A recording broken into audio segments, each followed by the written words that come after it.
सिर्फ लाइव 24 भारत विज्ञापन और खबर देने के लिए संपर्क करें। मैं हूं आफरीन, आप देख रहे हैं live 24 Bharat news channel.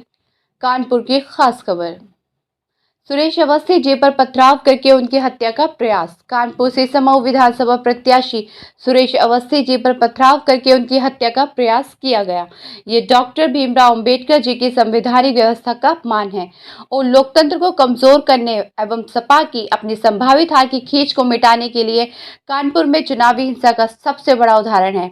Akhilesh ji को तय करना चाहिए कि चुनाव जनता के आशीर्वाद से जीतना है या हिंसा से जीतना है। सुरेंद्र मैथानी, विधायक गोविंद नगर विधानसभा कानपुर द्वारा देख क्या कहा गया।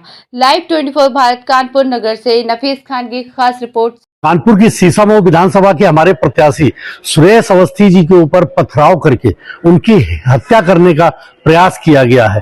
इससे डॉक्टर भीमराव अंबेडकर जी की संवैधानिक व्यवस्था को भी खतरा पहुंचता है और लोकतंत्र को भी कमजोर करने का प्रयास किया जाता है।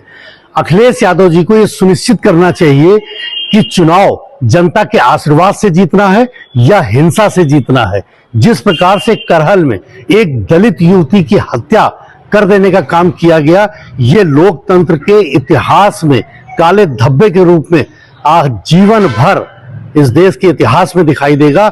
और इस प्रकार की घृणित राजनीति मुझे लगता है नहीं होनी चाहिए। लोकतंत्र मजबूत करने के लिए जनता के वोट और आशीर्वाद के आधार पर ही चुनाव को लड़ा जाना चाहिए और जनता की सेवा की जानी चाहिए।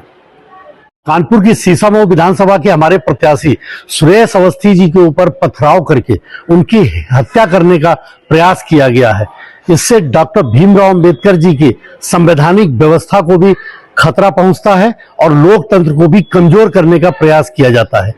अखिलेश यादव जी को यह सुनिश्चित करना चाहिए कि चुनाव जनता के आशीर्वाद से जीतना है या हिंसा से जीतना है। जिस प्रकार से करहल में एक दलित युवती की हत्या कर देने का काम किया गया, ये लोकतंत्र के इतिहास में काले धब्बे के रूप में जीवन भर इस देश के इतिहास में दिखाई देगा। और इस प्रकार की घृणित राजनीति मुझे लगता है नहीं होनी चाहिए। लोकतंत्र मजबूत करने के लिए जनता के वोट और आशीर्वाद के आधार पर ही चुनाव को लड़ा जाना चाहिए और जनता की सेवा की जानी चाहिए।